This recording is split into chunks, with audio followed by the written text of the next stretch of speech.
محمد عجل fridge. وقت کے امام کے حضور ادائے احترام کے لیے شب جمعہ ہے، جمعہ کا دن ان کے نام سے منسوب ہے۔ ایک بار پھر درود بھیجے گا محمد و آل محمد صلی علی محمد و آل محمد عجل فرج۔ ایک سورہ فاتحہ تمام مومنین و مومنات کے مرحومین کے لیے، بالاخص علماء عرفاء فقہاء شہداء زائرین اور ازدان سید الشہداء کے لیے ایک سورہ فاتحہ تلاوت فرمائیں۔ بسم اللہ الرحمن الرحیم، الحمد للہ رب العالمین الرحمن الرحیم مالک یوم الدین، ایاک نعبد و ایاک نستعین، اهدنا الصراط المستقیم صراط الذین انعمت علیہم غیر المغضوب علیہم ولا الضالین۔ بار دیگر درود بھیجے گا محمد و آل محمد صلی علی محمد و آل محمد وعجل فرج۔ اعوذ باللہ من الشیطان الرجیم، بسم اللہ الرحمن الرحیم،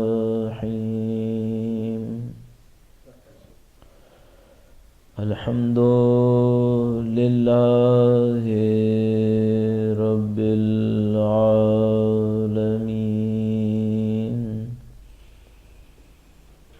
والصلاة والسلام علی سید الانبیاء والمرسلین، حبیب الہ العالمین ابی القاسم محمد صلی علی محمد وآل محمد وعجل فرج، وعلى آلہ الطیبین الطاہرین،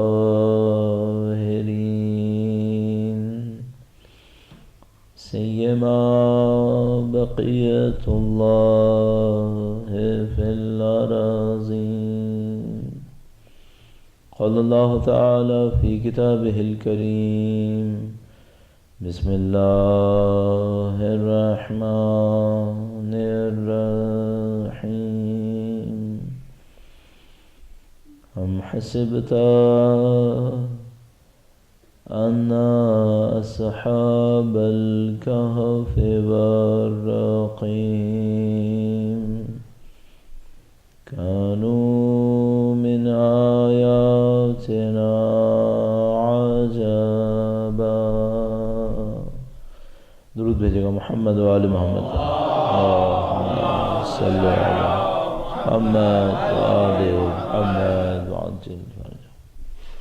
پروردگار عالم کا انتہائی احسان ہے، انتہائی لطف و کرم ہے، اس نے ہمیں اہل بیت اطہار علیہ السلام کی محبت سے، ان کی مودت سے مشرف فرمایا ہے، فرش عزا پہ بیٹھنا نصیب فرمایا ہے، ان کی خوشی میں خوش ہونا، ان کے غم میں غمگین ہونا نصیب فرمایا ہے۔ اس دعا کے ساتھ کہ انشاءاللہ مرتے دموں تک ہمیں اہل بیت کے بہترین چاہنے والوں میں قرار فرمائے، قیامت تک ہماری تمام نسلوں کو ان کی جانثاروں میں قرار فرمائے، اس دنیا میں ان کی زیارت اور اس دنیا میں ان کی شفاعت سے مشرف فرمائے، ہماری قبور کو، ہمارے مرحومین کی قبور کو ان کی زیارتوں سے منور فرمائے، میدان حشر میں سیدہ کا سایہ نصیب فرمائے۔ تمام دعاؤں کی قبولیت کے لیے وقت کے امام کے ظہور کی دعا کے لیے درود بھیجیں محمد و آل محمد صلی علی محمد و آل محمد وعجل فرج۔ پروردگار عالم نے دین مبین کو دین کامل کے عنوان سے ارسال فرمایا ہے، اور دین کامل کی توصیف اور یہ وصف خود بخود بتاتی ہے کہ اس دین کے بعد کسی اور دین کی قطعاً کوئی ضرورت نہیں رہے گی۔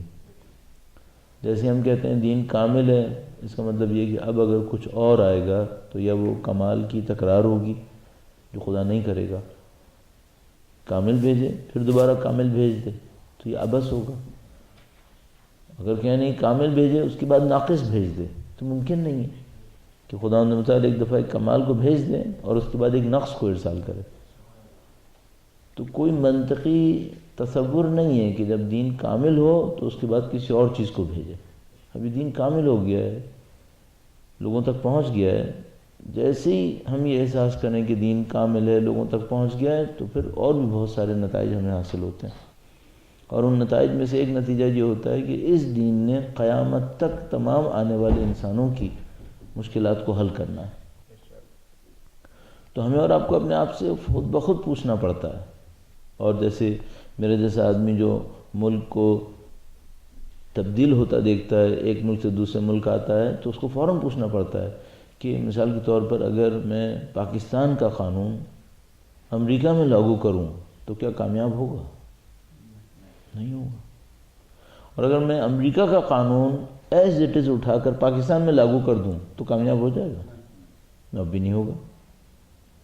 تو ہم لوگ فوراً احساس کرتے ہیں کہ بھئی اس ملک کے حالات کچھ اور ہیں، اس ملک کے حالات کچھ اور ہیں، یہاں پر ترقی کچھ اور ہے، وہاں پہ ترقی کچھ اور ہے، یہاں پر جو وسائل مہیا ہیں تیار ہیں وہ وہاں پہ کچھ اور ہیں، یہ وہاں پہ نہیں چلے گا، وہ یہاں پہ نہیں چلے گا. تو جو 1400 سال پہلے آیا تھا وہ اب کیسے چلے گا؟ لیکن سوال امپورٹنٹ سوال ہے. اور میں نے اسی لیے آپ کی خدمت میں سوال کو تمام تر دلائل کے ساتھ پیش کیا کہ بھئی دو ملکوں کے اندر فرق ہوتا ہے تو نہیں ہوتا ہے، قانون نہیں چل پاتے. تو جو قانون ایسے دور میں آیا تھا جب انسان جانوروں پہ سواری کرتے تھے، ایک شہر سے دوسرے شہر جانے میں کئی مہینے لگ جایا کرتے تھے، اس کے قوانین اس دنیا میں کیسے نافذ ہوں گے؟ اب دین اسلام کے پاس ہے کیا چیز جس کی وجہ سے وہ یہ کہہ رہا ہے کہ نہیں ہمارے قوانین نہ صرف یہ کہ 1400 سال بعد آنے والی قوم پر نافذ ہوں گے، بلکہ اگر کوئی 14,000 سال کے بعد آئے تب بھی اس پر بھی یہی قانون نافذ ہوگا. کیا بنیادیں اس کی؟ اس بنیاد کو آپ کی خدمت میں عرض کروں گا. اور پھر ایک بہت غور طلب پوائنٹ ہمارے پاس آئے گا، وہ یہ کہ یہ نافذ ہوئے کیوں نہیں ہیں. اس میں تو کیپیسٹی ہے کہ وہ پاکستان میں بھی نافذ ہوں، ایران میں بھی نافذ ہوں، عراق میں بھی ہوں، دنیا کے ہر ملک کے اندر ہوں. لیکن ایک افسوسناک خبر یہ ہے، حقیقت یہ ہے، وہ یہ کہ یہ نافذ نہیں ہو پائے. حتیٰ جن لوگوں نے دین کو قبول کیا کہ ہاں نافذ ہونے چاہیے تھے، ان لوگوں پر بھی دین کے اس عمل کے نفاذ میں مشکلات پیش آئیں. تو اس کی وجہ کیا ہے؟ کون سی چیز کم ہے؟ اب میں ان سے چند چیزوں کو اور اضافہ کروں گا تاکہ جس طرح اعتراض میں نے شدت کے ساتھ کیا تو یہ سوال بھی ذرا شدت کے ساتھ ہو. درود بھیجے گا محمد و آل محمد صلی علی محمد و آل محمد حجل فرج. ذرا حقیقت یہ ہے عزیزان محترم، اور آپ میں سے کافی لوگ ہمارے سابقے کو دیکھتے ہوئے جانتے ہیں کہ ہمیں خطابت نہ آتی ہے نہ خطابت کرنے کا کوئی شوق ہے. ہمارا جو کام ہے وہ کیا کام ہے، اور دوسرے ملکوں میں جا کر کیا کام ہے. مثلا اگر میں پاکستان کے اندر ہوں تو میرا ایک کام ہے، میں وہیں پہ رہتا ہوں، وہاں کے لوگوں کو جانتا ہوں. اگر دوسرے علاقوں میں جاتا ہوں تو کیوں جاتا ہوں، اور جا کر میں کر کیا سکتا ہوں؟ اگر میں کسی جگہ کے اوپر 3 دن کے لیے آیا ہوں 6 مہینے میں، اور در حقیقت زندگی میں میرا 4تھا دن ہو، تو میں کیا کر لوں گا یہاں پہ؟ اور تقریباً ہر جگہ ایسے ہی ہے. تو ہونا کیا ہے؟ اب ایک طرف تو یہ ہوتا ہے کہ بھئی ہونا یہ ہے کہ مجھے کیا کہ یہاں پہ کیا ہو رہا ہے. میرا تو کام یہ ہے کہ میں آؤں گا 3 دن کے لیے، اپنے جو بھی فنون ہیں ان کا مظاہرہ کر کے گھر چلا جاؤں گا. مجھے اس سے کیا کہ آپ کے اوپر کیا بیت رہی ہے. نعوذ باللہ تعالیٰ. بہت سارے لوگوں کا دوسرے ملکوں میں جانا اس نظر میں ہوتا ہے کہ انہیں سے کوئی غرض نہیں ہوتی کہ وہاں پہ کیا بیت رہی ہے. ان کا یہ ہوتا ہے کہ بھئی ہم نے اپنا سارا کیریئر ایک علاقے میں گزار دیا ہے، اب تھوڑا سا اپنے آپ کو ایکسپینڈ کریں، تھوڑا سا اپنے ایکسپیرینس کو بڑھائیں، تھوڑا اپنے نعوذ باللہ تعالیٰ فن کی جوہر مختلف جگہوں پہ جا کر دکھائیں، ان لوگوں سے بھی داد وصول کریں، اپنے حلقہ ارادت مندوں میں اضافہ کریں، گھر واپس چل جائیں. اگر یہی ہدف ہو تو کم سے کم شرک ہے، کم سے کم شرک ہے. یہ ہدف نہیں ہونا چاہیے. ہو بھی نہیں سکتا، مخلص آدمی کا نہیں ہو سکتا، ہوگا کیا پھر؟ کچھ باتیں سمجھ میں آتی ہیں، آپ کی خدمت میں عرض کرتا ہوں. درود بھیجے گا محمد و آل محمد، اللہم صلی علی محمد و آل محمد وعجل فرجہ. جو بات میں سمجھ میں آتی ہے وہ یہ کہ ہر انسان کی ایک فیلڈ ہوتی ہے، چاہے اس میں اس کی ایکیڈیمکس ہوں، چاہے اس میں اس کی ایکیڈیمکس نہ ہوں. تو مثال کے طور پر ممکن ہے کہ ایک آدمی کا شوق انجینئرنگ میں ہو، ایکیڈیمکس اس کی کسی اور فیلڈ میں ہو. یہ ہوتا ہے پاکستان کے اندر، شوق کہیں ہوتا ہے، تعلیم کہیں اور چلی جاتی ہے، پھر جاب کہیں اور لے جاتی ہے. یہ ہوتا ہے، بہت زیادہ ہو جاتا ہے. یہاں پر بھی ہونے لگا ہے، جو میں نوٹ کر رہا ہوں یہاں پر بھی ہونے لگا ہے. لیکن بہرحال اس میں یہ ہوتا ہے کہ انسان کو جس چیز کا شوق ہوتا ہے شدت سے، تو وہ جہاں جاتا ہے اپنے شوق کی عینک سے اس جگہ کو دیکھتا ہے. مثال کے طور پر اگر آپ کو فرض کر لیتے ہیں لکڑی کے کام کا شوق ہے، تو آپ کسی بھی بلڈنگ میں جائیں گے، چاہے اس میں لوہا ہی لوہا بھرا ہوا ہو، آپ سب سے پہلے کیا دیکھیں گے؟ آپ لکڑی دیکھیں گے کہ بھئی یہاں لکڑی کا کام کیا ہوا ہے. اچھا مثال کے طور پر آپ کا بزنس ہو کارپیٹ کا، آپ کسی بلڈنگ میں گئے، اب اتنی بڑی بلڈنگ ہے نیچے سے اوپر تک، آپ پہلے کیا دیکھیں گے؟ کارپیٹ. سب کے ساتھ یہی ہوتا ہے. تو میں آپ سے ایک بات پوچھوں گا، میں جب بھی کسی کمیونٹی میں جاؤں گا تو میں کیا دیکھوں گا؟ کیا دیکھوں؟ اگر بینکر ہوا میں تو دیکھوں گا یہاں پیسہ کتنا ہے.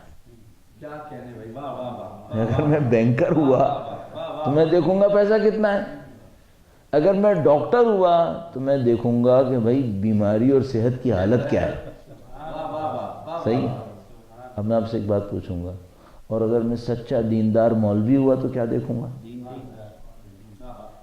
ان کی دینداری کہاں کھڑی ہے، ان کے دین کو مشکلات کیا لاحق ہیں، میں یہ دیکھوں گا اگر میں سچا دیندار ہوا. باقی جو میں نے تو عرض کر دیا، اگر ماہر فن ہوئے تو وہ فن کی عینک سے دیکھتے ہیں. تو بینکر اس عنوان سے دیکھتا ہے، انشورنس والا اس عنوان سے دیکھتا ہے، لکڑی کا کام کرنے والا اس عنوان سے دیکھتا ہے، کھانے کا کام کرنے والا ایک اور عنوان سے دیکھتا ہے. ہر ایک کا اپنا ایک عنوان ہوتا ہے. تو مخلص دیندار کس عنوان سے دیکھتا ہے؟ مخلص دیندار اس عنوان سے دیکھتا ہے کہ ان کی دینداری کو مشکل کیا لاحق ہے، اس میں کمی کیا ہے. اچھا ممکن ہے کوئی یہ کہے کہ بھئی اس کو نیگیٹو سینس میں لینے کی ضرورت کیا ہے، آپ پازیٹیو میں لو کہ بھئی انہوں نے اچھے کام کتنے کر لیے ہیں، اس کو دیکھو. اس کو دیکھنے کی ضرورت کیا ہے کہ کمی کیا ہے. ہاں وہ ایک مشکل ایک اور بھی ہے، وہ کیا ہے؟ امام تو نہیں آئے نا. تو اگر کوئی کمی نہیں تھی تو تشریف لے آ چکے ہوتے. کوئی تو کمی ہے.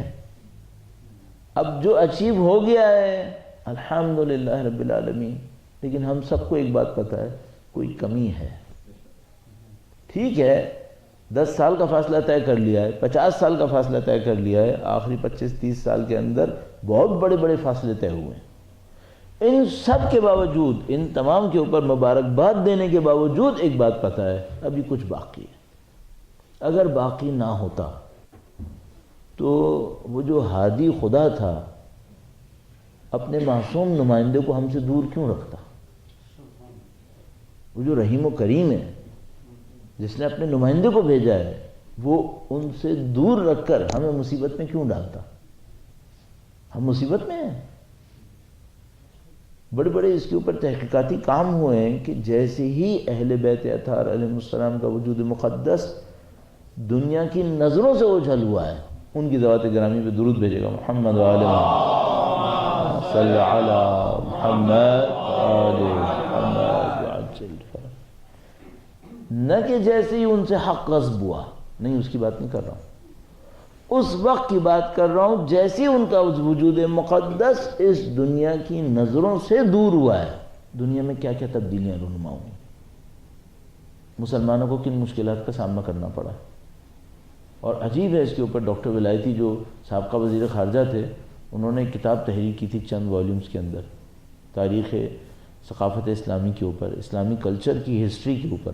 تو انہوں نے بہت اچھا یہ پوائنٹ ریز کیا کہ جیسے ہی اہل بیت اطہار علیہ السلام کی غیبت کبریٰ شروع ہوئی مسلمانوں کا ڈاؤن فال شروع ہو گیا. اس سے پہلے بھی مسلمان ان کے حق میں اچھا نہیں کر رہے تھے، اہل بیت کو ان کے حق سے محروم کیا ہوا تھا، لیکن ان کے وجود مقدس کے دنیا میں ہونے کے اثرات یہ تھے کہ مسلمانوں کو عزت ملی ہوئی تھی. یہی کہ وہ تشریف فرما تھے، گرچہ ان کے ساتھ انصاف نہیں ہو رہا تھا، گرچہ ان کے حق کو غصب کیا گیا تھا، لیکن ان کے نورانی وجود کے دنیا میں ہونے کا ایک اثر یہ تھا کہ مسلمانوں کو عزت ملی ہوئی تھی. اور جیسے ان کا وجود مقدس پردہ غیبت کبریٰ میں گیا مصیبتیں شروع ہوئی. جتنا انسانوں کے پاس تھا، مسلمانوں کے پاس عزت کے نام پہ تھا، ثقافت اور تہذیب کے نام پہ تھا، یہ سب ان کے ہاتھ سے چھیننا شروع ہو گیا. اور اس کو آپ تاریخ کے اندر دیکھ سکتے ہیں. آپ ممکن ہے اس کو ایک جذباتی بیان سمجھیں، لیکن اگر کبھی آپ کو موقع ملے تو اسلامک ہسٹری کے اندر غیبت کبریٰ کے زمانے کو کمپیئر کیجیے گا ان کی پولیٹیکل اسٹرینتھ سے، تو آپ کو عجیب و غریب نتائج نظر آئیں گے. اور یہ اہل بیت اطہار علیہ السلام کے عرفانی مقام کی ایک اور دلیل بنتی ہے. درود بھیجیے گا محمد و آل محمد صلی علی محمد و آل محمد وعجل فرجہ. اور یہ وہ اثر، ایک اثر ہے جو ان کی تشریف آوری پر خود بخود ہوگا. جیسے ان کی تشریف آوری روئے زمین کے اوپر دوبارہ ہوگی، فوراً مسلمانوں کو کچھ عزتیں نصیب ہوں گی، فوراً اہل اسلام کو کچھ عزتیں نصیب ہوں گی. اور بالکل اسی موقع کی مناسبت سے آپ کی خدمت میں عرض کرتا چلوں اور ایک سوال کو حل کرنے کی کوشش کروں. یہ کہ ہم میں سے بعض نے یوں سوچا کہ جب ہمارے پاس روایات آئیں کہ مولا تشریف لائیں گے اور ان کے ہاتھ میں شمشیر ہوگی، تو ہم میں سے بعض نے یوں سوچا کہ شاید امام کی تشریف آوری پر دنیا تہذیب، تمدن اور ترقی کے اعتبار سے پتھروں کے دور میں پہنچ جائے گی. اور انہوں نے اپنے ذہن میں یہ سوچا کہ اگر وہ پتھروں کے دور میں نہیں گئی تو شمشیر کا کیا کام. تو چونکہ یہ روایت موجود ہے اور صحیح روایت موجود ہے، قابل استناد روایت موجود ہے کہ امام تشریف لائیں گے ان کے ہاتھ میں شمشیر ہوگی، تو انہوں نے ذہن میں یہ سوچا کہ شمشیر ہونے کا مطلب یہ ہے کہ دنیا میں دوسرے اسلحے ناکارہ ہو چکے ہوں گے. اور جیسے ہی سوچا دنیا میں دوسرے اسلحے ناکارہ ہو چکے ہوں گے، تو انہوں نے سوچا کہ اس کا مطلب ہے کہ سائنس اور ٹیکنالوجی کا معاملہ ختم ہو چکا ہوگا. اور جب سائنس اور ٹیکنالوجی کا معاملہ ختم ہو چکا ہوگا تو اس کا مطلب یہ کہ یہ بیک ٹو اسٹون ایجز آ چکے ہوں گے. اب ذرا سا اس کے اوپر میں اسی موقع کی مناسبت سے عرض کر دوں اور اس کے بعد چند منٹس میں نے آپ کے لینے اس شب جمعہ کی مناسبت سے اور اس سے جو نتائج حاصل کرنے ہیں. ایک بار پھر درود بھیجیے گا محمد و آل محمد صلی علی محمد. اس سوال کیوں مزید تفصیلات کے ساتھ عرض نہ کروں، آپ کے ذہن میں سوال بہت واضح ہے، آپ نے اپنی زندگی میں یقیناً کئی دفعہ اس پر سوچا بھی ہوگا. اور اب تھوڑی سی میں بولنے کی اسپیڈ بھی بڑھا دیتا ہوں تاکہ یہ کہ ذرا کم وقت میں آپ کو مطلب زیادہ دیا جا سکے. اس میں عرض یہ تھی کہ پہلے ہمیں یہ دیکھنا پڑے گا کہ اللہ کا قانون حجتوں کی تشریف آوری پر قانون کیا ہے، اور یہ کام آسان نہیں ہے. قانون سے میرا مطلب کیا ہے؟ دیکھیے، ہم اور آپ انتظار کر رہے ہیں. یہ قوم ہے، ہم اور آپ ایک قوم ہے جو انتظار کر رہی ہے. کب سے انتظار کر رہی ہے؟ غیبت کبریٰ کی بات سے. کتنے سال ہو گئے؟ 1100 سال سے زیادہ ہو گئے. صحیح. جب انسان اس بات کو دیکھتا ہے کہ بھئی 1100 سال سے زیادہ ہو گئے، قوم انتظار کر رہی ہے، تو اپنے آپ سے ایک سوال کر سکتا ہے. وہ کیا؟ خدا کا قوموں کو انتظار کرانے کے معاملے میں بیہیویئر کیا ہے؟ کیا پہلی دفعہ ہوا ہے یا پہلے بھی کبھی ہوا ہے؟ اگر پہلے بھی کبھی ہوا ہے تو جن کے ساتھ ہوا ہے وہ کیا ہوا ہے؟ آپ کوئی ریسرچ ورک کر رہے ہوتے ہیں تو یہی کرنا ہوتا ہے نا. اس میں مثال کے طور پہ اگر میں آپ سے ریسرچ ورک کے لیے ایک ٹائٹل دوں آپ کو اور وہ یہ کہوں کہ بھئی آپ مثال کے طور پر اسی شہر کے اندر یہ جو امام بارگاہ ہے، یہ جو سینٹر ہے، اس کے اوپر ایک ریسرچ پیپر لکھ دیجئے. تو آپ کو ایک کام جو آپ کو کرنا پڑے گا وہ یہ دیکھنا ہوگا کہ اس سے پہلے ایسا کوئی سینٹر بنا ہے پاکستان میں، دنیا کے کسی ملک میں یا امریکہ کے اندر، یا نہیں بنے.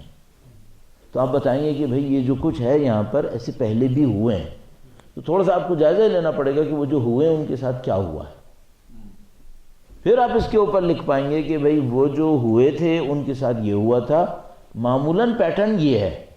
اس کے بعد آپ کہیں گے یہ جو سینٹر جو مجھے ریسرچ ورک کے لیے دیا گیا ہے اس پیٹرن کی روشنی میں یہ سینٹر یہاں کھڑا ہے۔ آپ یہ کام کرتے ہیں، مجبور ہوتے ہیں، آپ کو سابقہ چیک کرنا پڑتا ہے، کوئی بھی ریسرچ پیپر لکھیں گے آپ کو سابقہ دیکھنا پڑے گا۔ اچھا اب میں ایک بات سوچتا ہوں، میں ایک امام کی تشریف آوری کا انتظار کر رہا ہوں اللہ کے حکم سے، 1100 سال سے اوپر گزر گئے، کیا پہلے کی کبھی قوموں نے انتظار کیا ہے یا نہیں کیا ہے؟ اگر انتظار کیا ہے اس انتظار کی کیفیت کیا ہے؟ درود بھیجیے گا محمد و آل محمد، اللہم صلی علی محمد و آل محمد وعجل۔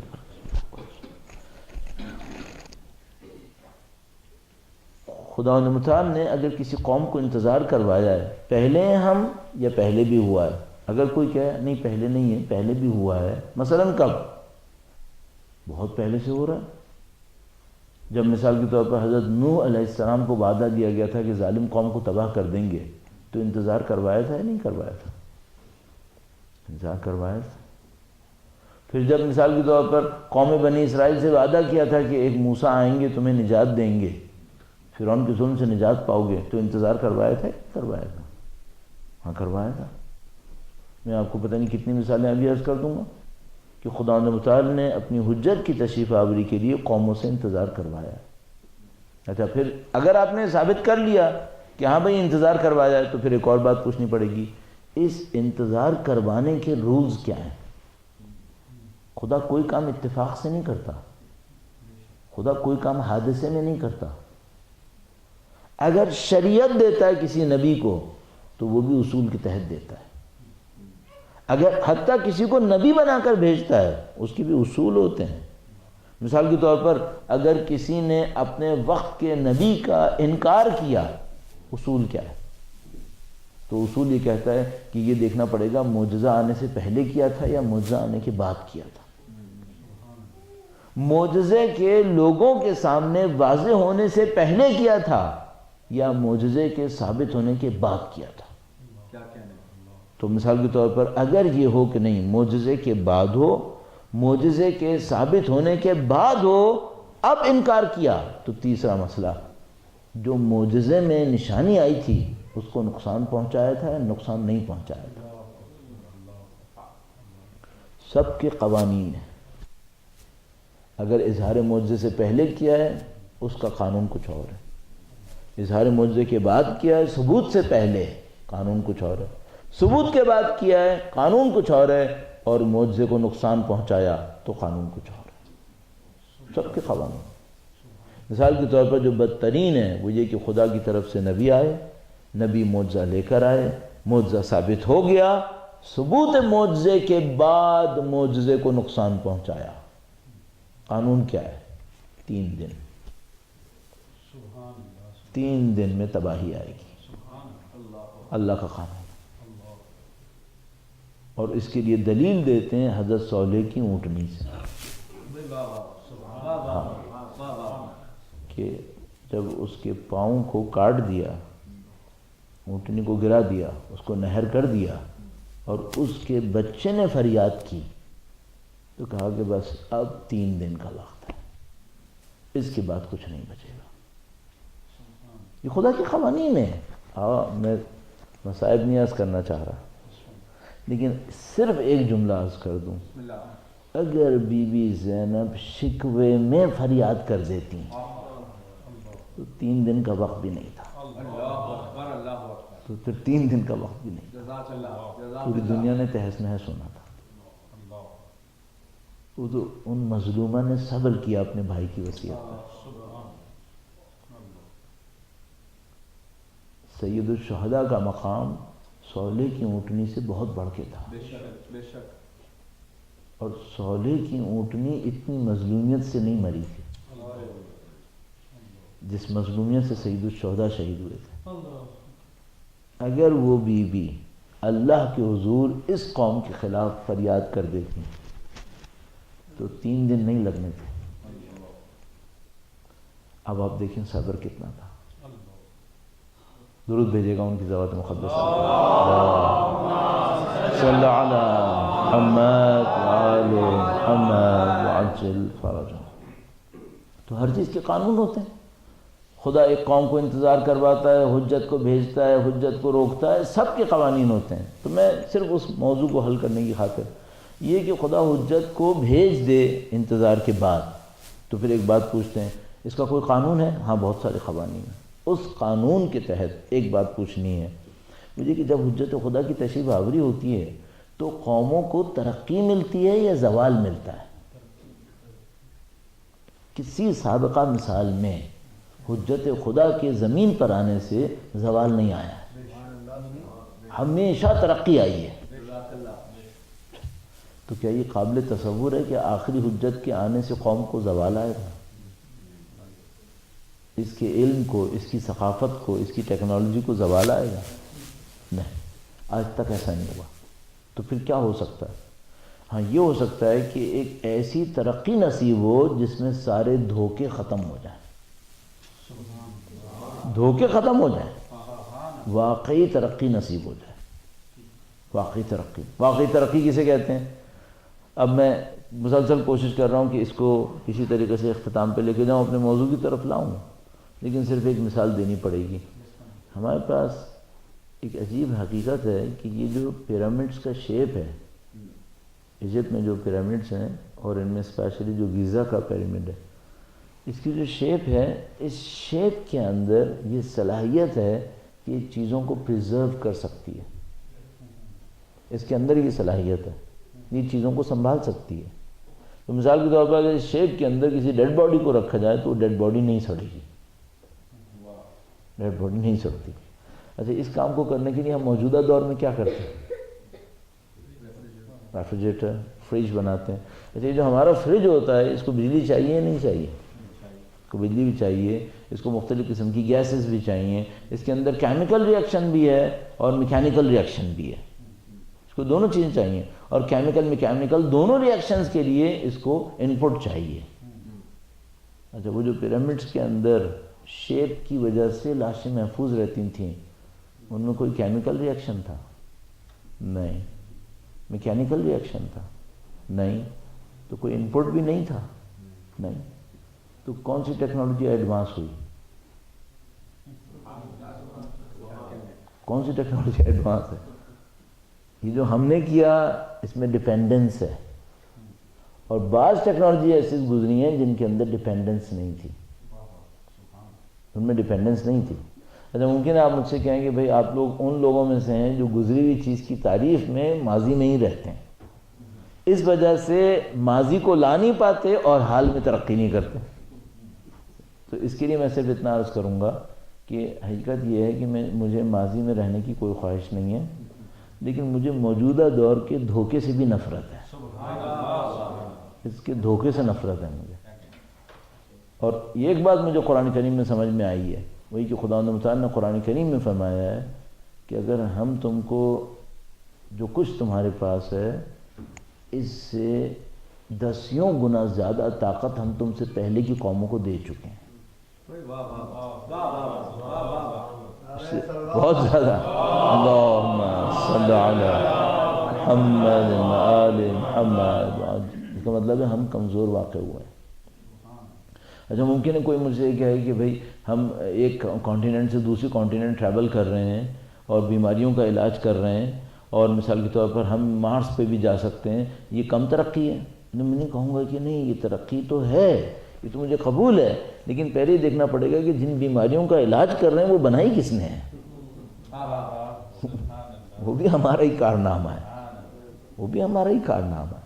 اور پھر ایک اور مسئلہ یہ پوچھنا پڑے گا کہ اگر ایک انسان 5000 کلومیٹر کا فاصلہ تیزی سے طے کر لے، یہ کمال ہے. اس میں کیا کمال ہے؟ 5000 کلومیٹر تیزی سے طے کر لیے تو زیادہ بہتر انسان ہو گیا. یہ کیا ہوا؟ آہستہ طے کرتا تو کم انسان تھا، تیزی سے طے کر لیے تو زیادہ بڑا انسان ہو گیا. کس پیرامیٹر کے تحت؟ مجھے سمجھ میں نہیں آ رہی یہ بات. تو مجھے ایک بات سمجھ میں آتی ہے، اس ترقی میں کوئی دھوکہ ہو رہا ہے، اس ترقی میں کوئی دھوکہ ہو رہا ہے۔ امام کی تشریف آوری پہ ترقی پیچھے نہیں جائے گی، تو ترقی تو ہمیشہ اور ہوگی، لیکن صرف بہت بڑا جو ایلیمنٹ میرے خیال میں ہونے والا ہے وہ یہ ہے کہ انشاءاللہ یہ دھوکے ختم ہو جائیں گے، دھوکے ختم ہو جائیں گے۔ یہ ٹاپک نہیں تھا، یہ بیچ میں آ گیا، صرف آپ کی جس کو ہم لوگ ٹرمنالوجی میں کہتے ہیں تفنن طبع کے لیے، یعنی آپ کی مزاج کی تبدیلی کے لیے۔ ایک مثال آپ کی خدمت میں عرض کرتا چلوں، جس ملک میں جس میں آپ بیٹھے ہیں، آج سے تقریباً 125 سال پہلے ایک سائنٹسٹ آیا اور اس نے کہا کہ بھائی میں بجلی بناؤں گا، وہ بجلی ایک ٹاور سے بنے گی اور لوگوں کو گھر میں بغیر تار کے کنیکشن کے بجلی مل جائے گی، ہر ایک کے گھر میں اپنا بلب جلے گا، تار بار کی کوئی ضرورت نہیں ہوگی، وہ جو میرا ٹاور ہوگا وہ سب کو بجلی دے دے گا، تار بار کچھ نہیں چاہیے ہوگا، صحیح۔ تو اس کو دنیا میں جو ٹائٹل ملا ہے اور آج تک وہ ملا ہوا ہے، آپ جا کے گوگل پہ سرچ کر لیجئے میڈ سائنٹسٹ، تو پہلا نام اسی کا آتا ہے۔ اس کو ہماری دنیا نے کہا میڈ سائنٹسٹ، یہ پاگل ہے، صحیح ہے۔ اور عجیب بات یہ ہوئی کہ 120 سال کے بعد دنیا نے کہا کہ ہاں یہ بات صحیح کہہ رہا تھا، 120 سال کے بعد یہ کہا کہ ہاں یہ صحیح کہہ رہا تھا، یہ پاسبل ہے۔ اور ایسے موبائل کے چارجرز بن سکتے ہیں کہ آپ انوائرمنٹ میں داخل ہوں، آپ کا موبائل چارج ہونا شروع ہو جائے گا۔ اس کا ڈیمو آپ نے TED پہ دیکھا بھی ہوگا شاید، سب موجود ہے۔ یہ 120 سال کے بعد۔ اچھا تو 120 سال پہلے کیوں نہیں ہوا تھا؟ یہ 120 سال پہلے اس سے نہیں ہوا تھا کہ ایڈیسن ان کے مقابلے میں تاروں کے ذریعے بجلی لانے کے اوپر انویسٹمنٹ کاپر کی مائنز میں کروا چکے تھے، اور اگر وہ تار بیچ میں نہ ہو تو جن لوگوں نے کاپر کی مائنز میں انویسٹمنٹ کر دی تھی ان کی ساری انویسٹمنٹ ختم ہو جانی تھی۔ تو بہت ضروری تھا کہ اس وقت وہ آدمی پاگل اعلان ہو، اور 120 سال کے بعد جب کوئی اور کاپر سے کمانے کے قابل ہو جائے تب بتایا جائے کہ اصلا اس کی زیادہ ضرورت ہے ہی نہیں۔ اور اس وقت تک زمین پر کاپر کے تاروں کا اتنا بڑا جال بچھ چکا ہو کہ اگر آپ چاند تک اس تار کو پہنچانا چاہیں تو کوئی مشکل نہیں ہوگی۔ 120 سال ہم نے کیوں ضائع کیے؟ کچھ لوگوں کی مادی خواہشات کو پورا کرنے کے لیے۔ یہ اس ترقی کا دھوکہ ہے، ایک پوائنٹ۔ بہرحال ایسے پتہ نہیں کتنے پوائنٹس مل جائیں گے، اور ممکن ہے کوئی ہم سے اتفاق نہ کرے اور وہ کہے کہ نہیں یہ جو کاپر کی وائر تھی یہ بہت ضروری تھی، اور وہ جو اس کی فکر تھی وہ غلط تھی، اور یہ جو اب بنا ہے در حقیقت یہ پہلے والا جو بنا تھا وہ یہ والا نہیں تھا، وہ سب کچھ اور تھا۔ صرف ہمیں یہ کچھ ہنٹس یہ ملتے ہیں کہ وہ جو پاگل تھا اس کی لیب بھی جل گئی تھی، اور اس کو دوبارہ اس کے اوپر کبھی ایکسپیریمنٹ کرنے کی اجازت بھی نہیں دی گئی تھی، اور میں نے عرض کیا کہ اس کو بعد میں پاگل کا اناؤنسمنٹ دے کر اس کو آئسولیٹڈ کر دیا گیا تھا۔ صرف ایک مصیبت تھی، پاگل اناؤنس ہونے کے 30 سال بعد تک وہ انوینشنز کرتا رہا، لیکن کبھی کاپر کے تار کو ہاتھ لگانے کی جرات نہیں کی اس نے۔ آپ سمجھ رہے ہیں؟ اس دنیا میں کچھ اور بھی ہو رہا ہے، وہ ہمیں سوچنا پڑے گا۔ شاید ہم لوگ غلط سمجھ رہے ہوں اور شاید یہ دنیا ہمیں صحیح سمجھا رہی ہو، لیکن شواہد اس کے خلاف ہیں۔ شواہد یہ کہہ رہے ہیں کہ یہاں کچھ اور ہو رہا ہے، اور جو پاکستان میں ہو رہا ہے اس کے لیے تو خیر میرے خیال میں کوئی اور دوسری فکر آئے گی بھی نہیں کہ وہ تو قطعاً دھوکہ ہو رہا ہے۔ 18 کروڑ انسانوں کا نصیب یہ نہیں ہے کہ 8 گھنٹے بجلی جائے۔ اس ملک کے اندر وسائل اس سے کہیں زیادہ ہیں۔ عزیزان محترم، میں بعض اوقات سوچتا ہوں تو مجھے افسوس ہوتا ہے، انتہائی ٹیکنیکل ٹرمز کے اندر ملک کے بجلی پیدا کرنے کے بعض ریسورسز ایسے ہیں کہ پورے پاکستان کے 10 گنا کے برابر ایک صوبے سے بن سکتی ہے، 10 گنا کے برابر۔ میں آپ کی خدمت میں اس لیے عرض کر رہا ہوں، اور میں اس کو فوراً ختم کروں گا، میں بہت کہیں سے کہیں لے گیا۔ 20,000 میگا واٹ آپ کو چاہیے پیک آورز میں، صرف گلگت بلتستان کے پانی میں، اور ہائیڈرو الیکٹریسٹی دنیا کی چیپسٹ ہے اور گرین انرجی ہے۔ ہائیڈرو الیکٹریسٹی کے ذریعے جو بجلی بن سکتی ہے گلگت بلتستان کے دریاؤں سے وہ 2,20,000 میگا واٹ ہے۔ اس کا مطلب ہے تقریباً 10 پاکستان سے زیادہ۔ اچھا یہ جو میں نے آپ سے کہا 2,20,000 میگا واٹ، یہ میں نے کہاں سے نکالا؟ یو ایس ایڈ نے پورے پاکستان کا انرجی میپ بنایا ہوا ہے، اس میں لکھا ہوا ہے۔ جرمن کنسلٹنٹ فرمز آئی تھیں پاکستان کا انرجی میپ بنانے کے لیے، ان کی رپورٹ ڈان میں پبلش ہوئی تھی، اس نے بھی اس کو ایکسیپٹ کیا تھا۔ اس کا مطلب ہے ہم صرف دھوکے میں بیٹھے ہیں، ہم صرف دھوکے میں بیٹھے ہیں۔ کراچی کے برابر میں ایک جگہ ہے، وہاں پہ ونڈ کوریڈور کہتے ہیں، دھارو کیٹی بندر ونڈ کوریڈور۔ اس ونڈ کوریڈور میں ونڈ ملز لگائیں، بجلی بنائیں، اس کا پوٹینشیل 50,000 میگا واٹ ہے، اور یہ ملک 8 گھنٹے لوڈ شیڈنگ ڈیلی۔ دھوکہ نہیں ہے؟ درود بھیجیے گا محمد و آل محمد، صلی علی محمد و آل محمد۔ اچھا یہ جو دھوکہ ہوا، اب میں واپس آتا ہوں اپنی بات کے اوپر۔ شب جمعہ ہے اور مجھے اس گفتگو کو زیادہ کرنا تھا، یہ اتفاقاً بیچ میں آئی۔ شب جمعہ کی مناسبت سے ہم نے بات یہ کی تھی، ہم جیسا آدمی دیندار ایک اور جگہ پہ جائے تو لوگوں میں کیا دیکھے گا؟ وہ دین دیکھے گا، تو کیا کمی پاتا ہے پوائنٹ آؤٹ کرے گا کہ دیکھو یہ کمی نظر آ رہی ہے۔ ہمیں مغربی دنیا میں، ویسٹرن ورلڈ میں دین سے کیا کمی نظر آ رہی ہے؟ کم و بیش وہی کمی ایک اور رنگ میں اپنے علاقوں میں بھی نظر آ رہی ہے، اور وہ کمی ایسی ہے کہ وہ دین کے فنڈامنٹلز میں سے ہے۔ وہ کمی پوری نہیں ہوئی، دین موو نہیں کرے گا۔ اچھا دین کا موو کرنے کا مطلب کیا ہے؟ پروڈکٹیوٹی نہیں دے گا۔ دین چلتا ہے، آپ خود تصور فرمائیے، دین یہودیت ہمارے مسلمانوں کی آئیڈیالوجی کے مطابق اس دین کو آبسولیٹ ہوئے ہوئے کتنے سال ہو گئے؟ دین یہودیت کو آبسولیٹ ہوئے ہوئے 2000 سال ہو گئے۔ چل رہا ہے یا نہیں چل رہا ہے؟ چل رہا ہے۔ دین عیسائیت کو آبسولیٹ ہوئے ہوئے 1500 سال ہو گئے، سب سے زیادہ اس کے ماننے والے ہیں ادیان کے اندر۔ بہت سارے ادیان ایسے ہیں جن کے آسمانی کوئی لنک ہی نہیں ہے، چل رہا ہے۔ تو ایسا نہیں سوچے گا کہ دین نہیں چلتے، نہیں، دین تو چلتے رہتے ہیں، روح سے نکل کر بھی چلتے رہتے ہیں، کوئی مشکل نہیں ہے، ڈھونڈنا ہی پڑتا ہے اس کی روح کیا تھی۔ صحیح؟ اب چونکہ آپ نیو ایئر پر ہیں، کرسمس چند دن پہلے گزرا ہے، تو آپ سے ایک اور سوال اس مناسبت سے کروں گا، یہ جو کرسمس اس وقت دنیا عیسائیت منا رہی ہے، اس کا حضرت عیسیٰ سے کوئی تعلق ہے کیا؟ حضرت عیسیٰ علیہ السلام اللہ کے اولو العزم نبی، نفسانی خواہشات کی رد میں ایک کردار حضرت عیسیٰ علیہ السلام جیسا، اور ان کی ماں کی جیسی پاکیزگی، ذرا اس کا مقایسہ کیجئے گا اس کرسمس سے۔ نہ ماں کی پاکیزگی سے کچھ ہے، نہ بیٹے کی بندگی سے کچھ ہے۔ اس میں ہے کیا؟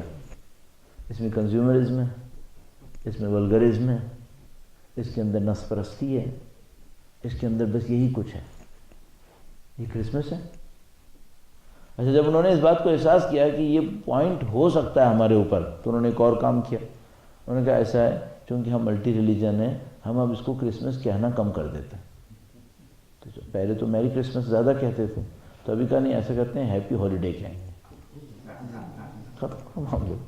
کرسمس بیچ میں لا کیوں رہے ہو؟ کرسمس لاؤ گے تو پھر تمہیں ہنوکا لانا پڑے گا، تمہیں منورہ لانا پڑے گا، تو کرسمس ختم کر دے گا۔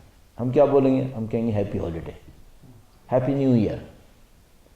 اتفاقاً ان چند دنوں میں جہاز میں بہت بیٹھا امریکہ کے اندر، پہلے ڈیز تو وہی ڈیز ہیں، تو میں نوٹ کرتا رہا کہ کتنے لوگ کرسمس کی بات کر رہے ہیں، کتنے لوگ ہالیڈیز کی بات کر رہے ہیں۔ حتیٰ روڈز کے اوپر، دکانوں کے اوپر، ایئرپورٹس کے اوپر چیک ان چیک آؤٹ کرتے وقت کیا ہو رہا ہے یہاں پر؟ بہت ریئر میری کرسمس، بہت ریئر، سب اسی طرح چلتا۔ اچھا کیا مطلب ہے اس کا؟ اس کا مطلب یہ کہ جو دین کی کچھ نشانی رہ گئی تھی، اب اس کو بھی صاف کرنا ہے، ختم کر دو اس کو۔ کیوں؟ شاید یہ لنک بھی جگانے کا سبب نہ بن جائے، کہیں یہ لنک بھی نہ جگائے، جیسے ہم نے کرٹیسائز کر دیا کہ بھئی حضرت عیسیٰ علیہ السلام کو دیکھو، اپنے کرسمس کو دیکھو، اس میں کیا ریفلیکٹ ہو رہا ہے وہاں سے۔ اچھا یہ مثال میں نے صرف اس لیے دی تھی، بہت دفعہ ایسا ہوتا ہے دین چلتا رہتا ہے، دین کی روح ختم ہو جاتی ہے، دین کی روح ختم ہو جاتی ہے۔ تو میں ایک اور سوال پوچھتا ہوں، دوسروں کے ساتھ تو ہوتا ہے، دین اسلام کے ساتھ بھی ہوا ہو سکتا ہے؟ کیوں نہیں ہو سکتا؟ پہلے بھی ہوا ہے، ہاں پہلے بھی ہوا ہے. جب کربلا ہوئی تھی تو کیا دینداری نہیں تھی؟ دینداری کی بہت ساری نشانیاں چل رہی تھیں. تو کوئی گارنٹی ہے کہ آج بھی ایسے ہی نہ ہو گیا ہو؟ اور شاید یہی ایک وجہ ہو کہ جس کی وجہ سے امام کی تشریف آوری نہیں ہو پا رہی. ورنہ ایک تلخ حقیقت آپ کی خدمت میں عرض کروں گا انتہائی جسارت کے ساتھ، وہ یہ کہ امام کو دشمن سے لڑنے کے لیے کتنی فوج چاہیے؟ 313 کو چھوڑ دیتے ہیں. 313 تو نایاب ترین، منفرد ترین پوری کائنات میں سے افراد ہیں. فوج کتنی چاہیے؟ 1 لاکھ، 2 لاکھ، 5، 10 لاکھ کم ہے؟ 20 لاکھ لگا لو. نہیں لگی؟ زیادہ نہیں لگ رہی؟ چلو 50 لاکھ لگا لیتے ہیں.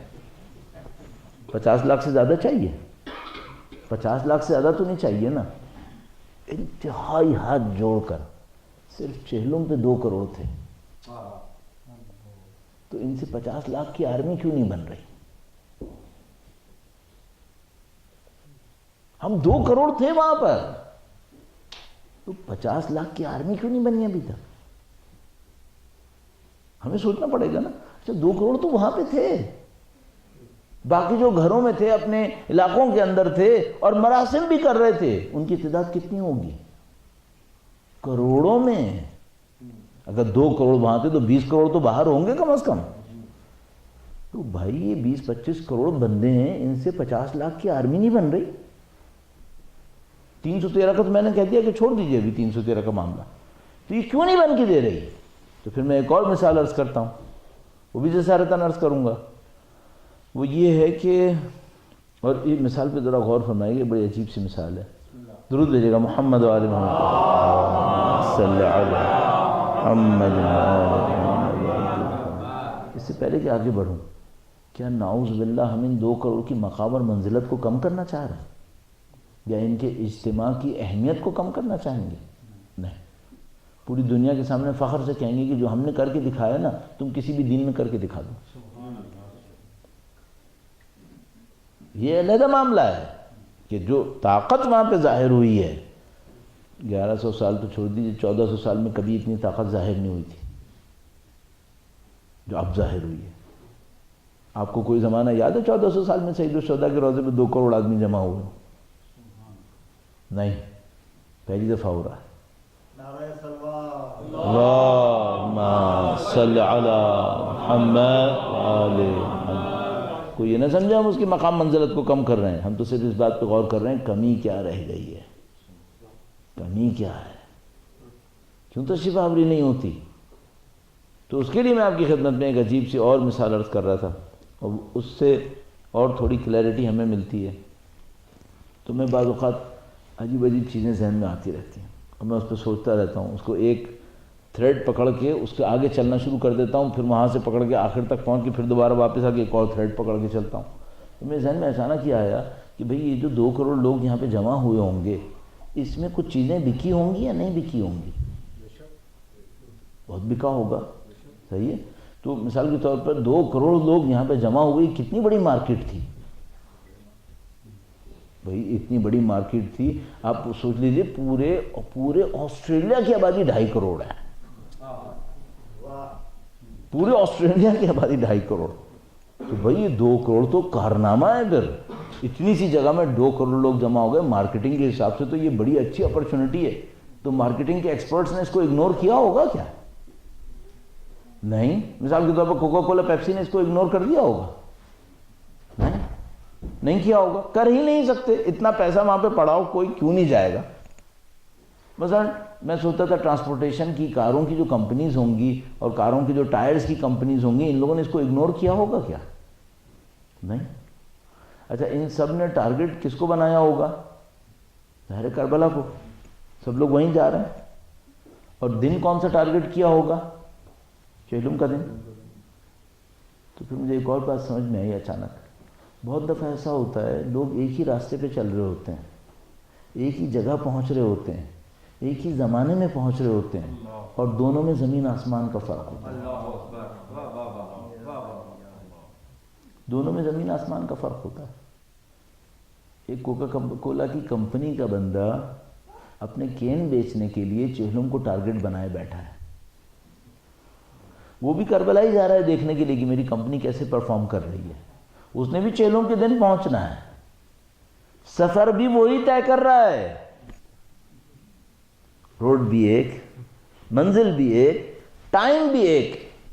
اس کا ظاہر حسین سے کوئی تعلق ہے؟ اتنا سادی نہیں ہے. کیوں؟ اس کا ہدف کچھ اور ہے. اس کا ہدف کچھ اور ہے. اور 2 کروڑ میں پتہ نہیں کتنے ہوں گے جن کا ہدف امام نہیں ہوگا. تو آپ پوچھیں گے پھر اگر ان کا ہدف امام نہیں ہوگا تو کیا ہوگا؟ شاید اپنے ہی آپ کو ہدف بنا کے بیٹھ گئے. میں نے بہت دفعہ دیکھا ہے، کسی نے آ کے ہم سے کہا، میں نے اس سے پوچھا تم گھر میں مجلس کروائی؟ ہاں کروائی. کیوں کروائی؟ گھر میں برکت کے لیے. گھر میں برکت کے لیے. مجلس سے ہدف کیا بنا؟ گھر. یہ کیا کیا؟ یہ کون سا ہدف ہے؟ مثلا تم نے یہ کام کیا، کیوں کیا؟ اس لیے کیا کہ میرے بچے کو جاب مل جائے. چلو وہ تو ٹھیک ہے، لیکن یہ جو ہے یہ اس کی قیمت اتنی تھی، یہ اس لیے ہونا چاہیے تھا. عزیزان محترم، ایک دفعہ میں مشکل میں پڑتا ہوں نا، جیسے میرے بچے کے ساتھ مشکل ہوئی، آپ نے سب نے دعا کی، مشکل حل ہو گئی. میں نے ایک آیت کریمہ پڑھی تاکہ میرے بچے کی مشکل حل ہو گئی. صحیح، آپ نے بھی پڑھی الحمدللہ. قرآن کا ہدف بیماریاں دور کرنا ہے. قرآن کریم اس لیے آیا کہ چند لوگ بیمار ہو جائیں تو ان کی بیماریاں جسمانی دور ہو جائیں؟ یہ اس لیے نہیں. اچھا بیماریاں دور کر سکتا ہے؟ ہاں کر سکتا ہے. اما یوجی پڑھو، دیکھو پتہ نہیں کیا کچھ ہو سکتا ہے. ہدف کیا ہے؟ ہدف یہ نہیں ہے. سید الشہداء کا ہدف مجھے جاب دلانا نہیں ہے. ٹھیک ہے تم جاب میں استعمال کر لو، کوئی مشکل نہیں ہے، ہو سکتا ہے یہ بھی. ہدف یہ نہیں ہے. ہدف کیا ہے؟ زمین پہ عدل پھیلاؤ. یملأ الارض قسطا وعدلا کما ملئت ظلما وجورا. زمین پہ عدل و انصاف پھیلانا، یہ ہدف ہے. اب میں ایک بات پوچھوں گا، یہ جتنے 2 کروڑ لوگ اس طرف بڑھ رہے تھے، کیا یہ اس نیت سے بڑھ رہے تھے کہ آج ہم کربلا کی طرف جا رہے ہیں تاکہ کل زمین پہ عدل پھیلے؟ اس کا مطلب ہے ان کے اور امام کے اہداف میں سنکرونائزیشن نہیں ہے. یہ سنک نہیں ہے ایک دوسرے کے ساتھ. یہ مشکل ہے. 50 لاکھ وہ چاہیے جن کے اہداف سنکرونائزڈ ہوں، ان کے اہداف امام کے اہداف ہیں، ان پر ان کو جان دینا آتا ہو. ایک دفعہ تو آپ مجھ سے پوچھتے نا، ممبر پہ بیٹھا ہوا ہوں میں، آپ مجھ سے پوچھیں آپ کی زندگی کا ہدف کیا ہے، میں فوراً کہہ دوں گا یملأ الارض قسطا وعدلا. میں بھی زمین پہ عدل و انصاف پھیلانا چاہتا ہوں. اور تھوڑی دیر کے بعد آپ نے باہر جا کے دیکھا تو پتہ چلا کہ وہ جو ظلم کے نظام کا چیمپئن تھا، میں اس کے آفس میں سیکرٹری ہوں. اور میرا دعویٰ کیا تھا کہ میں زمین پہ عدل و انصاف پھیلانا چاہتا ہوں. اہداف مطابق نہیں ہے. یہ اہداف کیسے مطابق ہوں گے؟ اور وہ جو مسنگ پارٹ ہے وہ کون سا ہے؟ عزیزان محترم، ہم سب کے ساتھ جو بہت بڑی ایک مشکل چل رہی ہے، اور اس پر ہمیں بہت زیادہ کنٹرول کرنا پڑے گا. شب جمعہ ہے، اس کا خیال رکھتے ہوئے جس چیز پہ سب سے زیادہ کنٹرول کرنا پڑے گا، اللہ نے ہمیں بہت ساری چیزیں یہاں رہنے کی ریکوائرمنٹس کے لیے دی ہیں. ہمیں ہاتھ نہیں پھیلانا ہے لوگوں کے سامنے. یہ اللہ نے ہم سے کہا ہے. عزت کے ساتھ زندگی گزارنی ہے، لوگوں کے سامنے ذلیل نہیں ہونا ہے، یہ سب خدا نے ہم سے کہا ہے. لیکن ہمیں زندگی کا ایک ہدف بھی دیا ہے. اب ہمارے ساتھ کیا ہو رہا ہے، ہم اپنی عزت کو بچانے میں اتنے مگن ہو گئے کہ ہدف ہی بھول گئے. خدا نے ہم سے یہ کہا تھا کہ دیکھو تم دنیا میں جاؤ گے نا، حضرت آدم علیہ السلام سے کہا تھا تم دنیا میں جاؤ گے تو تمہیں پیٹ بھی بھرنا پڑے گا. تمہارا پیٹ خالی ہو جائے گا، تمہیں پیٹ بھرنا پڑے گا. تمہیں سایہ بھی چاہیے ہوگا، تمہیں جسم کو ڈھانپنے کے لیے کپڑے بھی چاہیے ہوں گے. جنت میں یہ سب نہیں چاہیے تھا. جب زمین پہ جاؤ گے تو سب چاہیے ہوگا. تو خدا نے کہا تھا یہ چاہیے ہوگا، ہدف کچھ اور ہوگا. ہم نے انہی کو ہدف بنا لیا، انہی کو ہدف بنا لیا. پیٹ بھرے جاؤ، تن کو ڈھانپے جاؤ، سائے بنائے جاؤ اور زندگی اسی میں گزارے جاؤ. یہ مشکل ہے، اہداف سنکرونائز نہیں ہے۔ اب دیکھیے کیا کیا بالکل شبیہ ہے، دیکھیے جو زبان پر نام ہے وہ شبیہ ہے، ایسا ہی ہے، جو راستہ ہے وہ بھی وہی راستہ ہے۔ اسی مثال میں غور کیجیے گا کوکولا والے میں، وہ بھی کہہ رہا ہے کربلا، میں بھی کہہ رہا ہوں کربلا، وہ بھی کہہ رہا ہے یہ نجف سے کربلا، میں بھی کہہ رہا ہوں نجف سے کربلا، وہ بھی کہہ رہا ہے عاشور کا دن، میں بھی کہہ رہا ہوں عاشور کا دن، وہ بھی کہہ رہا ہے امام حسین کا روضہ، میں بھی کہہ رہا ہوں امام حسین کا روضہ، وہ کہہ رہا ہے کوکا کولا بیچنے کے لیے۔ اب مجھے دیکھنا پڑے گا میں کیا بیچنے کے لیے آیا ہوں، میں کیا کرنے آیا ہوں۔ جب ہمارے اہداف امام کے ساتھ ایک ہو گئے، اور وہ اہداف جو پریکٹیکل اہداف ہیں، کہنے والے نہیں کرنے والے، تب ہم امام کے لشکر کے لیے تیار ہیں۔ اس وقت ہمیں ضرورت نہیں پڑے گی ایک دوسرے سے پوچھیں یا ایک دوسرے سے کہیں کہ بھائی تم نے کیا کیا، تم نے کیوں کیا۔ وہ بالکل ایسے ہی جیسے اگر ایک بچہ مجھ سے کہے کہ بھائی میں انجینئر بننا چاہتا ہوں، تو میں اس سے کہتا ہوں کہ دیکھو بیٹا اے لیولز کے بعد تمہیں انجینئرنگ یونیورسٹی میں داخلہ لینا پڑے گا، اور اگر تمہیں انجینئرنگ یونیورسٹی میں داخلہ لینا پڑے گا جا کے خود چیک کر لو اس کی ریکوائرمنٹ کیا ہے، وہ تم ریکوائرمنٹ پوری کرو گے یا نہیں کرو گے۔ وہ خود جائے گا انٹرنیٹ پہ بیٹھے گا، دیکھ لے گا انجینئرنگ یونیورسٹیز کی ریکوائرمنٹس کیا ہوتی ہیں، اس کو اے لیولز کے اندر کتنے ایز اسکور کرنے ہیں، کتنا اس کا اسکور ہونا چاہیے تاکہ وہ یونیورسٹی میں جا سکے۔ آپ اس اہداف کو ملا لیجئے، آپ کو امام کی نصرت کرنی ہے، پھر جا کے اس کو چیک کر لیجئے نصرت امام کے لیے میرے اہداف کیا ہونے چاہیے، میرے اندر کیا کوالٹیز ہونی چاہیے، معاملہ ختم ہو گیا۔ اس کے بعد تیسرا مرحلہ صرف یہ رہ جائے گا، دیکھیے گا جو میں کر رہا ہوں اس سے نصرت ہو جائے گی، پھر اس کو تھوڑا بہت چینج کرنے کی کوشش کیجیے۔ آخری پوائنٹ آپ کی خدمت میں عرض کروں گا، بہت آپ کو زحمت دی، وہ یہ کہ عزیزان محترم، دین اسلام ایک سچی روحانیت کے بغیر نہیں پھیل سکتا۔ سچی روحانیت کو میں نے اتنا اصرار کیوں کیا سچ کے اوپر، اس کی وجہ یہ کہ روحانیت کی بہت ساری تصویریں ہیں، بہت ساری تصویریں، ہمیں ایک سچی روحانیت چاہیے ہوتی ہے۔ سچی روحانیت کسے کہتے ہیں؟ ایک خدا سے واقعی لگاؤ، اس کو ہم کہتے ہیں سچی روحانیت۔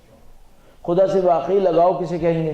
کیونکہ آخر تک پہنچا دیں تاکہ کوئی چیز مبہم نہ رہے، جہاں تک ہم کر سکتے ہیں وہ تو کر دیں۔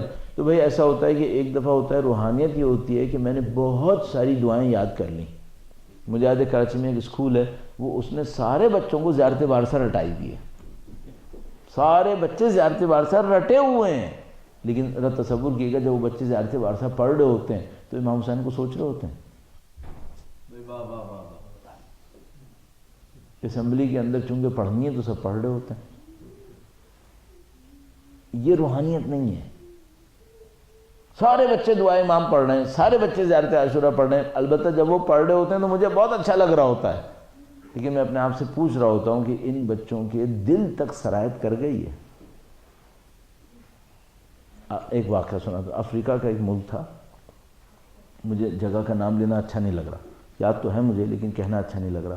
تو وہاں پر ایک یتیم خانہ تھا، اس یتیم خانے میں وہاں کے جو نیٹو افریکنز ہوتے ہیں ان کے یتیم بچے تھے، تو وہ یتیم خانہ بنا ہوا تھا، وہاں پہ میں گیا اور یتیم خانے کو وزٹ کیا، تو ہم نے ایسی عربی لباس جیسے پہنے ہوتے ہیں وہ پہنا ہوا تھا، تو وہ پتہ نہیں کیا سمجھے بیچارے، سمجھے کہ بہرحال وہ انہوں نے کافی ذرا آؤ بھگت بھی کی اور بچوں کو ساروں کو جمع کر لیا، آپ سمجھ گئے ہوں گے کہ وہ کیا سمجھے ہوں گے غلطی سے۔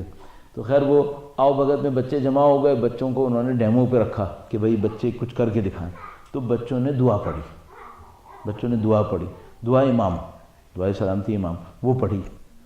اچھا اب میں خود 10 سال بچوں کو پڑھا چکا ہوں، کلاس 6 سے لے کے ماسٹرز تک، مختلف ملکوں میں بھی پڑھایا ہے، مختلف شہروں میں پڑھایا ہے۔ اب اتنی آسانی سے پبلک ہمارے سامنے سے گزر جائے اور ہمیں پتہ نہ چلے، ایسا نہیں ہوتا اب ہمارے ساتھ۔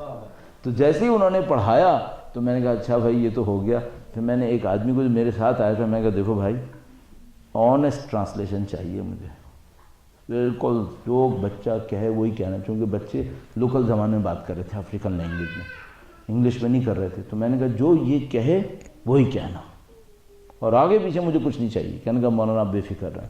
تو میں نے بچوں سے کہا کہ تم نے بہت اچھا کیا، یہ کیا وہ کیا، ABCD آتی، انہوں نے ABCD بھی سنائی، یہ کیا۔ میں نے کہا وہ جو عربی میں پڑھا تھا وہ کیا تھا؟ صاحب خدا شاہد ہے میں جسارت نہیں کر پاؤں گا ممبر پہ بیٹھ کے بولوں کہ بچوں نے کیا کہا تھا، لوری سے لے کر گانے تک اور پتہ نہیں کیا کیا، اور ایک بھی بچے کو نہیں پتا تھا کہ یہ تھا کیا. اور ایک بچے نے تو اتنا وحشتناک جواب دیا تھا جو میں کہہ رہا ہوں کہ میں نہیں بولوں گا، اہانت ہوگی پھر. آزاد دین ظاہر سے نہیں چلے گا، دین روح سے چلے گا. اب یہ جو وہاں کی مینجمنٹ ہے نا، وہ ان بچوں کو بھی دھوکہ دے رہی ہے اور اپنے آپ کو بھی دھوکہ دے رہی ہے. رٹا رٹا کے سمجھ رہے ہیں اس سے دین پھیل رہا ہے، اس سے دین نہیں پھیلتا. یہ جب تک باطن پہ سرایت نہیں کرے گا، میرے اور آپ کے دلوں تک نہیں پہنچے گا، دین نہیں پھیلے گا. اب اس سے بڑھ کر میں آخری کہہ رہا تھا، ایک اور پھر پوائنٹ ذہن میں آ گیا. ہم لوگ سینٹرز میں اپنے آپ کو ڈیفینڈ کر رہے ہیں. صرف ہم لوگ سینٹرز میں کیا کر رہے ہیں؟ ہم اپنے آپ کو ڈیفینڈ کر رہے ہیں. کیا پیغام ابلاغ کر رہے ہیں؟ کیا یہاں کے لوگوں تک پیغام پہنچا رہے ہیں؟ اس کو سوچیے گا. ہم لوگ اپنے آپ کو ڈیفینڈ کر رہے ہیں. پہنچائیں گے کب؟ کیسے پہنچائیں گے؟ اس کو سوچنا پڑے گا ہمیں. ہم لوگ تو صرف اپنے آپ کو ڈیفینڈ کر رہے ہیں، اپنے آپ کو اور اپنی اولادوں کو.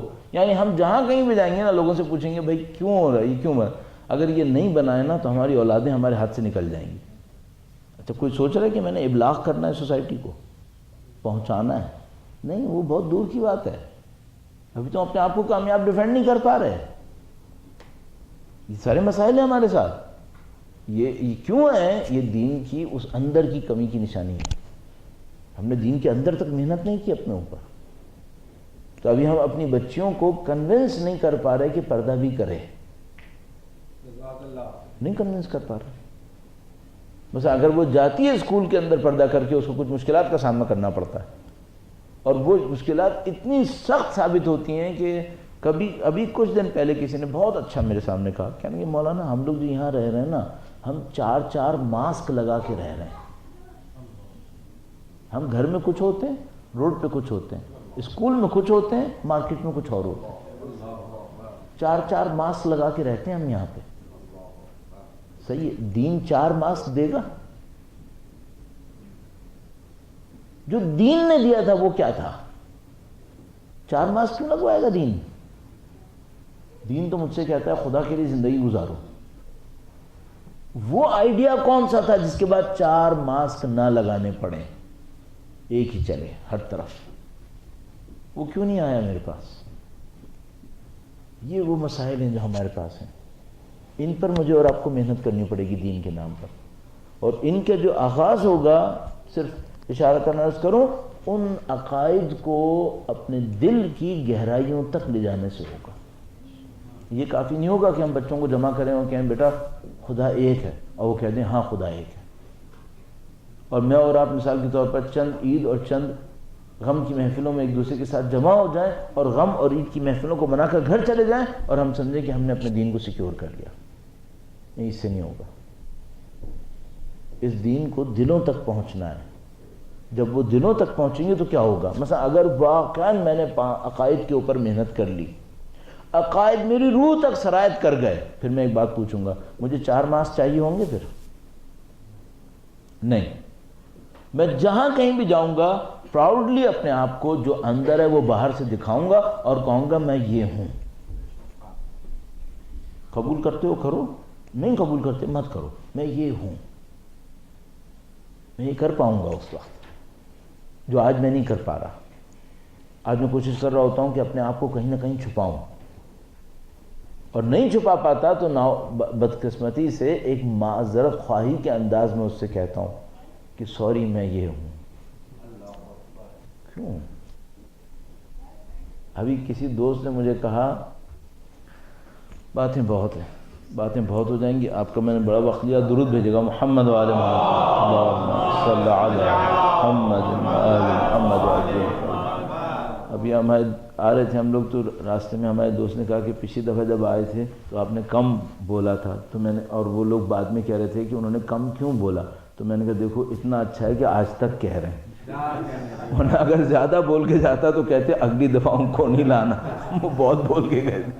تو یہ اچھا ہے کہ انسان اتنا بولے کہ خواہش باقی رہ جائے کہ ہاں بھائی ٹھیک ہے اور سننا چاہیے ہمیں۔ تو یہ سب چیزیں آپ کے سامنے ہیں۔ آپ کا دین سمپل چیلنج میں نہیں ہے۔ چیلنج کا جو فیز ہے یہ بہت اسٹرانگ ہے، یہ سادگی سے ختم نہیں ہوگا۔ یہ جو سادگی تھی اس سادگی کی جگہ اب دین کی گہرائی لانی پڑے گی۔ دین کی گہرائی کیا ہے؟ عقائد کو روح تک لے کے جاؤ، اور جب عقائد روح تک جاتے ہیں ان کی کچھ نشانیاں ہوتی ہیں، وہ نشانیاں ہمیں اپنے اندر نظر آنی چاہیے۔ یہ جو خدا کی ہائی وے ہے یہ مائل سٹون بتائے بغیر نہیں چلتی رہتی۔ یہ پاکستان میں ایسا بہت ہوتا ہے، میں ہائی وے پہ چلتا رہتا ہوں، کوئی نشانی نہیں آتی کہ بتائے لاہور کتنے کلومیٹر رہ گیا، لگتا ہے جیسے بیابان میں چل رہا ہے۔ آیا خدا کی ہائی وے بھی ایسی ہے؟ نہیں، یہ بار بار بتاتی ہے کہ تم اتنے آ گئے ہو، مبارک ہو، اتنا باقی رہ گیا ہے اور ہم مدد کریں گے۔ صحیح؟ اللہم صلی علی محمد وآل محمد وعجل۔ اور اگر آپ کو کوئی نشانی نظر نہیں آ رہی ہو نا تو پھر ایک بات سمجھ جائیے گا، یہ وہ ہائی وے نہیں ہے، یہ کوئی اور ہے۔ خدا کی ہائی وے بغیر نشانی کے نہیں چلے گی، اس پہ مسلسل نشانیاں آئیں گی۔ اچھا وہ مسلسل کیا کرے گا؟ ٹیسٹ کرے گا، کہے گا تم ہائی وے پہ آئے ہو نا، 50 کلومیٹر آگے ہو اور 50 رہ گیا ہے، تو اب تمہارا لیول آف ٹیسٹ یہ ہوگا۔ اور اگر اس سے بھی آگے آئے نا تو پھر ذرا ہوشیار رہنا، چونکہ میں ٹیسٹ بڑھانے والا ہوں۔ بڑھنے سے پہلے سوچ لینا یہ تمہارا ٹیسٹ ہونے والا ہے۔ خدا کی ہائی وے بغیر نشانیوں کے نہیں چلے گی، اس پہ کچھ نہ کچھ آتا رہے گا، کچھ نہ کچھ چیلنج دیتا رہے گا۔ یہ کیا مطلب چیلنج دینے کا؟ مثلا میں وہیں کھڑا ہوں اپنے دین کے ساتھ جہاں 10 سال پہلے تھا، کوئی چیلنج نہیں آ رہا، اس کا مطلب کیا ہے؟ اس کا مطلب ہے یہ ہائی وے کہیں اور گلی گئی ہے۔ اگر میں 10 سال سے اس ہائی وے پہ چل رہا ہوں، چیلنج کیوں نہیں آ کے دیتا؟ مجھے کال کیوں نہیں کیا جا رہا؟ کچھ تو میرے سامنے آئے، اور نہیں آ رہا تو اس کا مطلب یہ کہ کوئی گڑبڑ ہو گئی ہے۔ پھر جو بھی اہل بیت کے راستے پہ چلے گا اسے چیلنج آئیں گے، یہ ناممکن ہے۔ میں نہیں کہہ رہا ایسا ہوگا، ناممکن ہے کہ یہ نہ ہو، یہ نہیں ہو سکتا، اس کے بغیر کوئی راستہ نہیں۔ اب سورہ عنکبوت کی بالکل ابتدائی آیات کو، چند آیات کو پڑھ کے دیکھ لیجئے، قطعاً ایسا ہی ہوگا۔ جو سید الشہداء کے راستے پہ چلے گا، سادگی سے لوں، جو دین کے راستے پہ چلے گا اسے امتحان دینے پڑیں گے، جو اہل بیت کے راستے پہ چلے گا اس کو امتحان دینے نہیں پڑیں گے، اس کی زندگی امتحان میں تبدیل ہو جائے گی۔ ایک تو وہ ہوتا ہے نا، کلاس میں بچے ہوتے ہیں سال سال میں امتحان دیتے ہیں، 6 مہینے میں امتحان دیتے ہیں، یہ نہیں ہوتا۔ جو اہل بیت کے سچے چاہنے والے ہیں اور ہم لوگ اس سے بہت دور ہیں، ان کی پوری زندگی امتحان ہوتی ہے، پوری زندگی امتحان ہے۔ ہر امتحان پہ سرخرو ہوتے ہیں، اگلے امتحان کے لیے تیار ہوتے ہیں، ہر امتحان کے اوپر سرخرو اور اگلے امتحان کے لیے تیار ہے۔ زندگی میں کوئی مشکل نہیں آ رہی نا تو پوچھو یہ کہاں آ گیا، کیوں نہیں کچھ ہوتا؟ میں نہیں کہہ رہا کہ میں اپنے اوپر مصیبت ڈالوں گا، لیکن خدا کے نظام نے مجھے یہ سکھایا کہ نہیں، یہ جو خدا کا راستہ ہے یہ چیلنج دیتا ہے، اور ہر امتحان کے بعد اگلا امتحان آتا ہے، ایک اور چیلنج آتا ہے۔ اچھا آپ کہیں گے بھئی یہ کیسی زندگی ہے جس کے اندر مشکل ہی مشکل آتی ہے؟ جو اس سے گزر رہے ہیں نا اس سے پوچھو، اگر ایک دن امتحان میں آ گیا تو تڑپے گا خدا کے سامنے، خدا تو نے کیا مجھے چھوڑ دیا ہے؟ میرے ساتھ کیوں نہیں ہو رہا کچھ؟ یعنی اگر اس کو اتنا سا احساس ہو جائے نا کہ آج خدا سے تھوڑا دور رہ گئے ہو، میرا نہیں خیال، جو ہم لوگ کہتے ہیں نا اس کی بھوک اڑ گئی ہے، اس کا سب کچھ اڑ جائے گا۔ ایک واقعہ میں بیان کرتے ہیں، وقت کے امام کسی آدمی کو شرف دیتے تھے، اللہم صلی علی محمد وآل محمد وعجل فرجہ۔ کسی سادہ سا ایک بندہ تھا، اس کو شرابیاب کرتے تھے، تشریف لاتے تھے اس کے پاس۔ ایک دفعہ مولا تشریف لائے تو اس آدمی سے کہا کہ فلانی اگر میں نہیں آیا اگلے ہفتے، ہر ہفتے تشریف لاتے تھے، کہ اگر میں اگلے ہفتے نہیں آیا تو کیا ہوگا؟ تو وہ امام کے حکم سے کچھ کر رہا تھا، جو کر رہا تھا اس نے ہاتھ روک لیا اس نے اپنے دل میں سوچا، اس نے دہرایا امام کی بات کو، اگر آپ اگلے ہفتے تشریف نہیں لائے تو اس نے سر ہلایا، مولا سے کہا مولا میں مر جاؤں گا، میں زندہ نہیں رہ سکتا۔ اس نے نہیں کہا میرے لیے سخت ہوگا، میں روؤں گا، میں چلاؤں گا، نہیں، اس نے تھوڑا سا غور کیا، اس نے دیکھا میرا جو عشق اپنے امام کے ساتھ ہے وہ اتنا شدید ہے کہ اگر یہ اگلے ہفتے نہیں آئے نا تو میں زندہ نہیں رہ سکوں گا، میں مر جاؤں گا۔ تو اس نے کہا مولا میں مر جاؤں گا۔ امام نے فرمایا اسی لیے تمہارے پاس آتے ہیں، اسی لیے تمہارے پاس آتے ہیں۔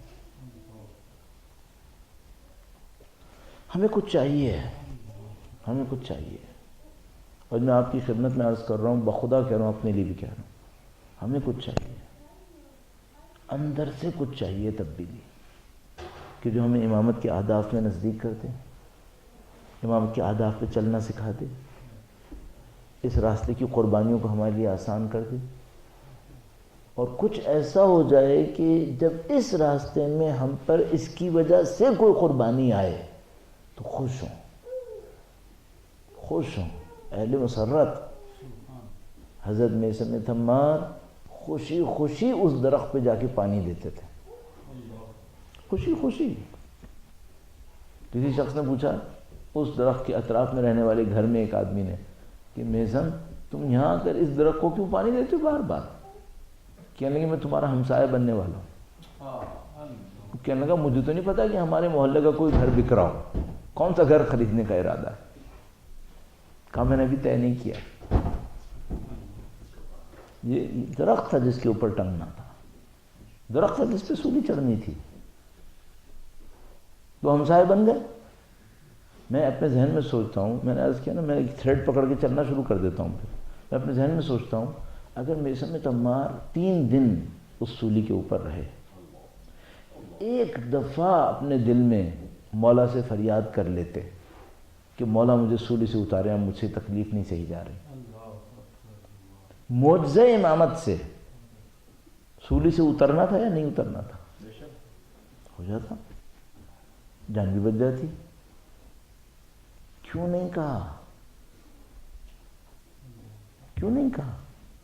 میثم تمار کو پتا تھا کہ میں جان بچا کے وہ نہیں لے پاؤں گا جو سولی پہ چڑھ کے لے لوں گا، سولی پہ چڑھ کے میں کچھ لے پاؤں گا، تو ساری مصیبتیں برداشت کرتے رہے ہنسی خوشی۔ یہ ہمیں کربلا نے سکھایا ہے، اور یہ شب جمعہ ہے، یہ ہمیں سیکھنا ہے۔ اہداف کو امامت کے اہداف کے نزدیک لاؤ، صرف جسم کو نہیں، صرف خوشی اور غم کو نہیں، اہداف کو، اور ان اہداف کے اوپر قربانی دینا سیکھو، اور جب قربانی دو تو خوشی دے دو۔ اس میں اعتراض کس بات کا، شکوہ کس بات کا؟ مجھ سے بہتر انہوں نے قربانیاں دی ہیں، مجھے کیوں شکوہ؟ اچھا اب یہ ہے کہ اس کام کو آسان کیسے کیا جائے؟ بحمدللہ رب العالمین، پروردگار عالم کا جو بہت بڑا ایک احسان ہے، اس نے آپ کے اور ہمارے دلوں کے اندر امام حسین کی محبت کو ڈال دیا ہے۔ یہ محبت ہمارے دلوں کے اندر ہے۔ کبھی کبھی اگر ایسا ہونا کہ کوئی تبلیغ کرنے والا بولتے بولتے کوئی سخت جملہ لوگوں کے لیے بول دے، سخت جملہ بول دے، اور آپ کو ذہن میں یہ آ رہا ہو کہ یہ ہمارا چاہنے والا نہیں ہے، تو میں آپ کو یقین سے کہہ رہا ہوں کہ کوئی بھی کم سے کم آج کل کے زمانے میں بولنے والا آپ کی محبت کا انکار نہیں کر سکتا، کوئی نہیں کر پائے گا۔ جو لوگ امام حسین کے لیے روتے ہیں نا، یہ مصنوعی نہیں رو رہے، یہ دل سے رو رہے، دل سے رو رہے۔ وہ جو 2 کروڑ امام حسین کی طرف بڑھ رہے ہیں، جب یہ امام حسین کے لیے روتے ہیں نا تو دل سے روتے ہیں، دلوں میں محبت ہے امام حسین کی۔ ہمیں ایک قدم آگے بڑھنا ہے، ایک قدم آگے بڑھنا ہے۔ یہ جو دلوں کے اندر محبت ہے نا، یہ کیا بتا رہی ہے؟ یہ بتا رہی ہے خدا کا دروازہ کھلا ہوا ہے، خدا کا دروازہ کھلا ہے۔ اگر خدا کا دروازہ نعوذ باللہ تعالی بند ہوتا، سید الشہداء کی محبت ہمارے دلوں میں نہیں آ سکتی۔ اور یہ کیسے پتہ چلتا ہے کہ سید الشہداء کی محبت دل میں ہے یا نہیں؟ یہ کیسے پتہ چلتا ہے؟ میں نے بہت اس بات کو سمجھنے کی کوشش کی کہ مثلا یہ کیسے پتہ چلے کسی کے دل میں امام حسین کی محبت ہے یا نہیں، اور اس کو خود ٹیسٹ کروں تو کیسے پتہ چلے؟ دیکھیے میں ابھی ممبر پہ بیٹھا ہوں، آپ میرے سامنے تشریف فرمائیں، میں آپ کے لیے امام حسین کے مصائب بیان کروں گا، آپ گریہ کر سکتے ہیں؟ میں بیان کروں گا، خود بھی مجھے گریہ آئے گا، لیکن میں ایک اور کام کرتا ہوں کبھی کبھی، میں سوچتا ہوں میرے دل میں اس وقت جو جذبہ ہے شاید ماحول کی وجہ سے آ گیا، شاید لوگوں کی موجودگی، آپ کے دلوں میں پاکیزگی ہے تو میرے اوپر اثر پڑ گیا، شاید اس وجہ سے ہو گیا، تو ایک اور کام کرتا ہوں کبھی کبھی، اکیلے بیٹھ جائیں، بالکل اکیلے، کسی بھی کمرے میں کسی بھی جگہ پر اکیلے بیٹھ جائیں، امام حسین کو یاد کریں دل کے اندر سے، دل کے اندر سے، اس کے بعد دیکھیں گریہ آ رہا ہے یا نہیں آ رہا ہے، تنہائی میں امام حسین کو یاد کریں۔ تو میں اپنے آپ سے سوچتا ہوں اتنے لوگوں کے سامنے مصائب پڑھتے ہو، کبھی یہ سوچ لو اکیلے بیٹھا ہوں اور میرا امام سن رہا ہے، تو امام کے لیے مصائب پڑھ لو، پھر تو سچے مصائب ہوں، پھر امام وقت کے لیے پڑھو، کیونکہ اگر میں اکیلے میں مصائب پڑھوں گا تو کم سے کم 2 ہستیاں تو سننے والی ضرور ہوں گی وہاں پر، ان فرشتوں سے قطع نظر، تمام وجودات مقدسہ سے قطع نظر، اگر میں کہیں پر اکیلے میں بھی بیٹھ کر امام حسین کے مصائب پڑھوں گا تو 2 ہستیوں کا مجھے یقین ہونا چاہیے، ایک تو وقت کے امام اور ایک سیدہ طاہرہ، کہ اگر میرے دل میں خلوص ہوا اور میں نے خلوص سے امام حسین کو پکارا تو میں پہنچ ہی جاؤں گا۔ میں خلوص کے لیے کیا کر سکتا ہوں آپ کے لیے؟ میں صرف اتنا کر سکتا ہوں، آپ کی خدمت میں عرض کروں، شب جمعہ ہے، اور ایک عجیب روایت موجود ہے، کوئی پڑھنے والا شب جمعہ میں حضرت علی اکبر کے مصائب پڑھتا ہے، کربلا کی زمین پر حضرت علی اکبر کے مصائب پڑھتا ہے، جب اگلے جمعہ دوبارہ پڑھنے کا ارادہ کرتا ہے تو سوچتا ہے کہ اس جمعہ بھی پڑھوں گا، تو جیسے کوئی خواب میں آتا ہے اور کہتا ہے کہ جب تو نے پچھلی دفعہ پڑھا تھا نا تو سیدہ طاہرہ کو بھی غش آیا تھا، بی بی زینب کو بھی غش آیا تھا۔ ہمیں نہیں معلوم، ہمارے مصائب پڑھنے میں اتنی طاقت نہیں ہمیں پتہ نہیں آ پائے گی، لیکن ایک اور بات پتہ ہے، وہ یہ کہ یہ جو در ہے یہ کریم در ہے، یہ طاقت کے حساب سے نہیں دیتا ہے، یہ کمزوروں کو بھی دے دیتا ہے، کمزوروں کو بھی دے دیتا ہے۔ میں کربلا میں نہیں ہوں، نہ آپ کربلا کے اندر ہیں، کربلا سے ہزاروں کلومیٹر دور بیٹھے ہوئے ہیں، لیکن ہم سب کو پتہ ہے کہ اگر خلوص سے علی اکبر کے مصائب پڑھ لیے تو امام حسین یہاں پر بھی آ جائیں گے، وقت کے امام یہاں بھی تشریف لا سکتے ہیں۔ اور میں حضرت علی اکبر کے مصائب میں سے کیا پڑھوں، 2 روایات 3 روایات آپ کی خدمت میں عرض کرنے کی کوشش کروں گا، بس اتنا آپ اپنے ذہن سے خود ہی سوچتے چلے جائیے گا، حضرت علی اکبر سید الشہداء کے سامنے الوداع کرنے آئے، کتنا آسانی سے میں نے کہہ دیا آپ کی خدمت میں، لیکن بس ذرا سوچئے گا کہ ایک بوڑھا اپنے جوان بیٹے کو الوداع کیسے کرتا۔ آپ یقین مانیے ہم لوگ جتنے مصائب پڑھتے ہیں نا سید الشہداء کی نظر سے پڑھتے ہیں، حضرت کی جوان بیٹے کو باپ کیسے الوداع کرے گا؟ میں ایک عجیب جملہ عرض کروں، ذرا علی اکبر کی نظر سے بھی تو مصائب پڑھ کے دیکھیں نا، آپ یہاں سے مصائب پڑھ رہے ہیں نا کہ بوڑھا باپ جوان بیٹے کو الوداع کیسے کرے گا؟ ذرا اکبر کے دل سے پوچھنا کہ بیٹا تم چلے جاؤ گے، تمہارے باپ کے اوپر زنجیریں چلیں گی، شمشیریں چلیں گی۔